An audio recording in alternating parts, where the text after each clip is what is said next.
Good morning, friends and colleagues. A warm welcome to this symposium.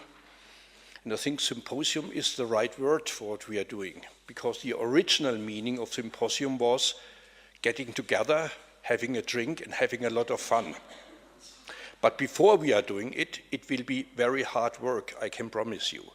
And you already have got an impression after the two inspiring speeches of Joyce and Pavan what we are dealing with. We are dealing with one of the most challenging and pressing issues of mankind at our time, to ensure food security for 10 billion people, to maintain the ecosystem services as life-supporting services, not only for food systems, but for all of our life, and to do it in a way that we don't leave anybody behind. That's really challenging. And TEEBAgriFood, over the last 3 years, it's a joint effort of around 150 people. Some of them are here, and I would really like to welcome them because they were cornerstones in developing TEEBAgriFood. 150 people from more than 30 countries were sitting together, and we tried to bring together best available science in order to publish a scientific foundations report, which, and here your role starts, which will have to be brought to a new level, from a scientific report to application of the framework on the ground. And that's your work, that's our work, and that's what we are going to achieve in the next 2 days. And it will really be a complex and challenging issue, and I can only tell you, whenever you have a question, raise your flag, raise your concerns, contribute, because this is a joint journey. Not a single person can do it, not even Pavan alone, but together I'm convinced we can do it. It has already been mentioned, and before I'm coming to the PowerPoint, which should pop up behind me, that we have to undertake a complex journey. We have defined food systems as an eco-agri-food system, bringing together environment, agriculture, and the whole food chain, from harvesting, processing, distribution, including human health. And this is the innovation in TEEBAgriFood, to understand the system in a holistic way. And we have used, and you might know it, externalities as the missing link between the different parts of the eco-agri-food system, positive and negative externalities. So far, a lot of scientific reports have been published looking at very specialized parts of the system. And some of you might have read a lot of these reports. So if we look at the scientific literature, we can see that there are reports done by agronomists. And of course, they tell us the problem is we have to increase yields. There's the famous word, we have to close the yield gap. And they are right. But there are reports from environmental scientists, and they say the real problem is loss of biodiversity. And they can prove it, and they are right. And then if you talk to health scientists, they say malnutrition, the triple burden of malnutrition is the biggest challenge for human health, and it's related to our food system, and they are right. And then if you talk to the social scientists, they say the big problem is the elephant in the room is poverty. People don't have access to food, and they are right. And if you talk to an economist, then they say, the problem is the market. The markets don't function. And if you would have well-functioning markets, the problem would be solved. And they are right.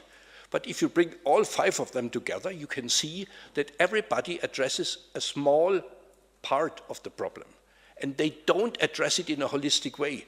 And therefore, if we want to increase yields by 70%, as proposed by my old organization, the Food and Agriculture Organization, would this solve the problem? It would definitely not solve the environmental problem, it would not solve the health problem, it would not solve the poverty problem, and it would not solve the problem of markets.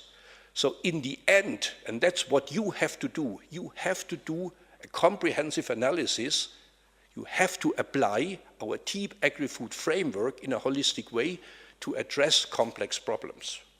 Welcome to the club. We are really happy that you are here and that we can get your knowledge, your experience in order to do it. And that's what we are going to do here in this workshop. Not so sure if this is going to work. Yes. My task now is to just present the objectives of the workshop. So we want to build a community of practice. A community of practice of people who are seriously looking at how to apply this framework. We want to discuss with you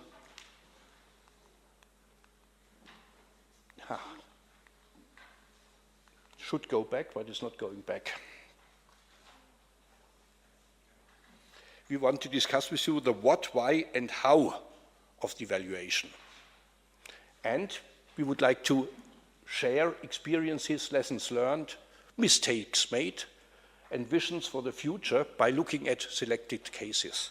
And if we translate this into the workshop agenda,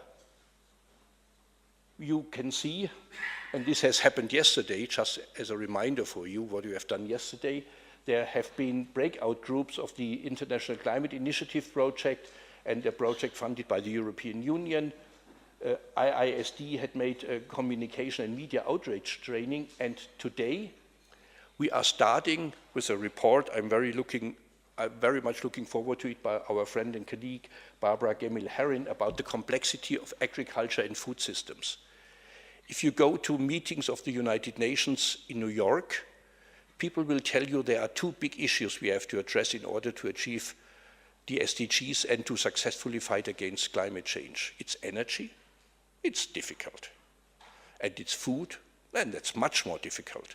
And we would like to look at the complexity of agriculture and food systems to provide an overview how complex they are and what is the best way forward to address the problems.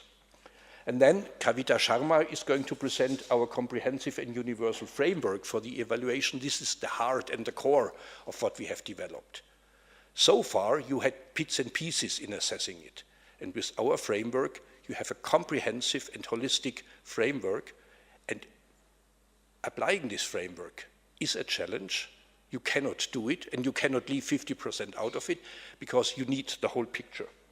And then we will have practical exercise using the TEEBAgriFood framework for you in order to start to apply it. Only for those who have actively participated, the next session will start having lunch. So we will do an interim assessment who has participated actively and not, and this person will be invited for lunch. After lunch, we are going from analysis to action. Lauren Baker from the Global Alliance for the Future of Food is going to lead this. And I have to say, without the involvement of the Global Alliance for the Future of Food, it would not have been possible to conduct the TEEBAgriFood study. The Global Alliance financed it, and they provided a lot of intellectual input. And whenever Pavan is the mother, maybe the Global Alliance for the Future of Food is the father of TEEBAgriFood. And then we are looking at applying the framework, the first experiences and lessons learned by our friend Harbinder Sandhu. Harbinder Sandhu has made several presentations about how to apply the framework. He has done a lot of on-farm analysis, and he's maybe one of the most knowledgeable people you can find on this planet, I don't know, maybe on all planets, to deal with the challenges of practical applications of our TEEBAgriFood framework. And then we are looking at 3 studies, maize in Mexico, Ecuador, and the US by our friends from Conabio. In order to prepare the scientific framework, we had commissioned what we have called feeder studies. And maize, livestock, maize was one of the feeder studies, and this provided the basis to understand the full complexity. And we're really happy that Maurizio is here to present it. The next 2 presentations on livestock and soy in the Brazilian Amazon by Peter May, and wheat in Northern India by Hari Priya, both of them have been chapter leads for the scientific report, and they are one of the very few people who have now started to apply our framework in very well selected areas, and I'm really looking forward to receive their first information. Then in the afternoon, again, practical exercise, closing remarks of day 1, and then the real symposium starts, because we will have a networking cocktail here at the UN Center. I think we'll find the classes, and we will have a toast to the successful first day. Tomorrow morning, Salman is going to introduce the day, and then one of the real key questions, what is our theory of change? TEEBAgriFood was not meant to just publish another report for the libraries of the world. We want to use it to change things. And very often, and this is also again one of the differences to other studies, studies say, here is what you have to do it or don't do it. TEEBAgriFood is looking at what does this mean for changing reality? How can we use this framework in order to have an impact, and how to provide policy advice, and how to really make a change and contributing to the SDGs. Peter May again is going to present it. And then we are going into projects funded by European Union, rice in Senegal, agroforestry in Ghana, and livestock in Tanzania, and they can showcase the challenges, but also first steps towards solutions. Barbara Gemmill-Herrin conducted at the time when she was still with FAO our first feeder study on rice, and we could see how challenging it is to get the right data. Because science, highly specialized and really very well peer-reviewed, they are looking at things which happen on a plot 1 square meter, and they try to upscale it to the rest of the world, and you find out, okay, environmental impact is low, but we can feed the world with a little bit more pesticides and fertilizers. This is not the data we need, because in a holistic framework, you have to have good peer-reviewed data, but based on other scientific questions and other assumptions. And the rice study will demonstrate it, same with agroforestry in Ghana and livestock in Tanzania. And then we are going to link our TEEBAgriFood exercise to the International Climate Initiative of the German government, Colombia, Kenya, Tanzania, and Thailand, and we have very good experts to present here. And then again, breakout groups for practical application, breakout groups. So you see, this is really work for you, and we need your involvement. And then in the end, tomorrow in the evening, we are trying to close this workshop. What do we want to achieve?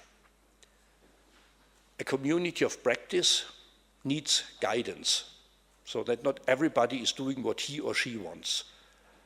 What we have presented to you in terms of the framework is not a menu where you could look at this, okay, I'm doing here this, and I forget 5 or 6 other things, and then I'm doing something different.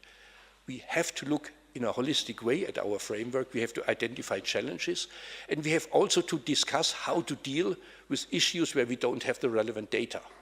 But just forgetting them is a no-go. At least we have to describe the challenges, and we have to describe and we have to write down what could be a way forward. And if this workshop could contribute to it, so at the end of the workshop, we have better knowledge, we have better practical guidance for conducting the country studies, TEEBAgriFood, as I mentioned in the beginning, can really be moved to another level with your help, and I'm really looking forward to it. 2 housekeeping information. We have paid for interpretation in French and Spanish. If you want to get the interpretation, you need headphones. There are people upstairs, they are translating everything, but if you don't listen, their work doesn't add value. So whoever needs interpretation, Spanish and French, get headphones, and then it's also possible for you to speak in your own language, French or Spanish, if it's better for you. Second, this is live recording here, and there will be a report by IISD, so please be frank and open and transparent, but please don't say anything you want to be recorded, because recorded is recorded and we cannot change it. So always remember. Thanks a lot for coming. Looking forward to this symposium, and I'm convinced that we will have very, very good results. Thank you.